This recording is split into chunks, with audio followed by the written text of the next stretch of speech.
Chris Sewall here, baseball card collector, investor, dealer, in that order. Welcome everyone. Happy holidays. Hope everyone's having a fantastic holiday season.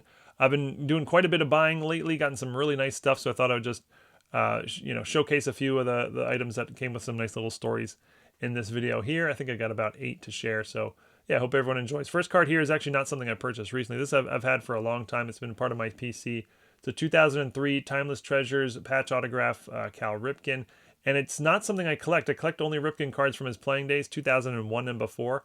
But I always kept this one. I just thought it just has a lot going for it. So it's got a really nice, 3-color patch, as you can see there. I just think it's a sort of a nice looking card in general.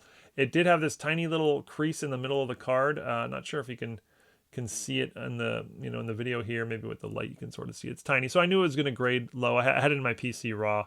But I recently sent it to PSA. It came back a 5, which was not, unexpected. Which was something I expected. But the card looks much nicer than a 5. It just has that little technical issue. But it's serial numbered at 25. It's actually 01 of 25, which is a nice bonus. And back in the early 2000s, they gave a write-up about the jersey that the card, the thing was. They even showed a picture of the jersey that the patch was cut from, with an explanation that Cal Ripken wore this in an official game and all that. So I just always really liked this card. I thought it had a lot going for it.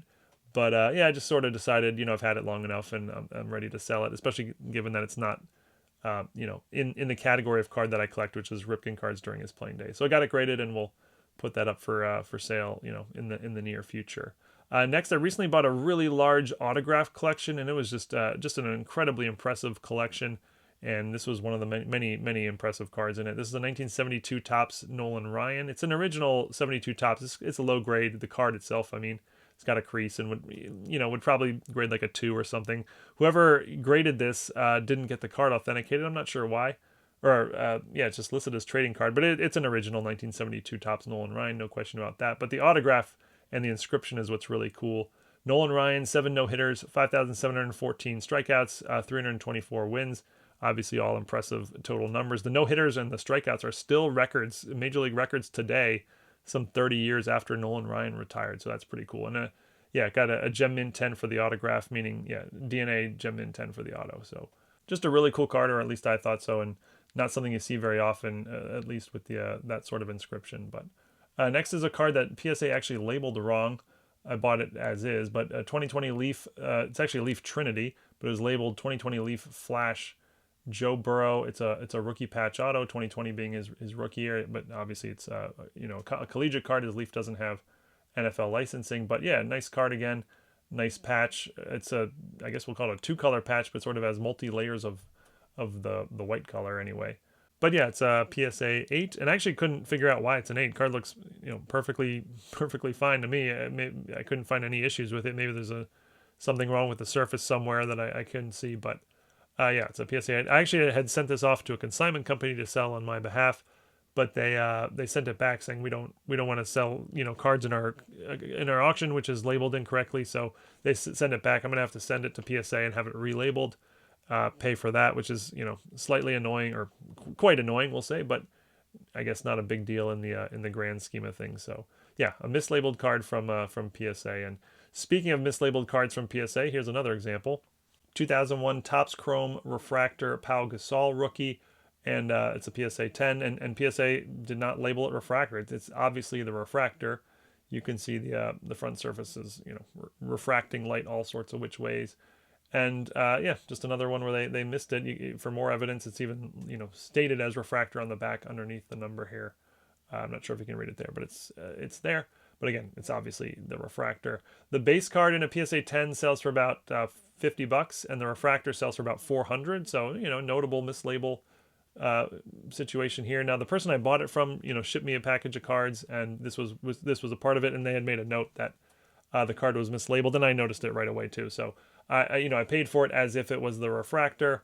And, I'll have to get this one relabeled as well. I could list it myself and say in the description, mislabeled by PSA, but I'd much rather just, pay the $10 or whatever to have it relabeled and then sell it that way. Next card's Caitlin Clark, 2022 Bowman Chrome University Blue Refractor autograph, and 2022 is her first year of cards, so you could say it's a rookie or first Bowman card. But I find Caitlin Clark's, card situation fascinating. Her card prices are quite high, but I don't remember a player outside of the big four major sport leagues to have such an impact on the hobby as Caitlin Clark has in the last few years. I mean, her popularity is just crazy off the charts. You can see this card's numbered out of 150, but I tend not to invest in modern players. I'm not saying I'm investing in her, but when I get a nice Caitlin Clark in, I tend to want to keep it. Something tells me she's got staying power, or card values have staying power. I don't know if that's true or not, but I'll get this one graded with PSA and then probably hold on to it. Hopefully I'll get a 10. It's really sharp. I don't see anything wrong with it, but in a sport that historically, is not very popular in the sports card world, women's basketball, I don't know that there's ever even been like a $1,000 women's basketball card sale. I would be surprised if there was ever a 5-figure sale before Caitlin Clark came along, and she's seeing 6-figure sales. So just completely redefining the space. I just find it all interesting. I'd be really curious to see if in the long run it's her first Bowman cards which are more desired, or her first WNBA cards. Usually it's the first pro cards, but in her case she sort of really gained a popularity in college, so something tells me it'll be the college cards. I don't know. But like I said, I tend to sort of hold on to any nice Caitlin Clark cards I come across. But look at this thing. This is truly awesome. 2001 Topps Tribute Franchise Figures dual bat relic of Babe Ruth and Lou Gehrig. I'd never seen this card before. I didn't know it existed. And it's a very rare card. It's only been graded 4 times ever by PSA. There's no copies available on eBay at the moment, for example. And, it's a very early relic card. 2001, relics, the concept of relics started in the late 90s. So this is a very, very early relic card of Babe Ruth and Lou Gehrig. I don't know how many dual relics of these two players there can exist. Can't be many. But yeah, the card's not serial numbered or anything, but again, very rare. And this was sort of before the serial numbering relics was sort of a standard thing. I paid $570 for this. I bought it on Huggins and Scott auctions. That's with the buyer's premium. That was all in. Shout out to my friends over at Huggins and Scott.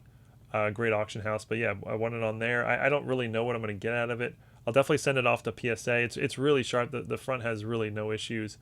But it definitely will not get a 10. The back centering is off. If you look at franchise futures at the top, you can see it's not centered on the card. So back centering's off.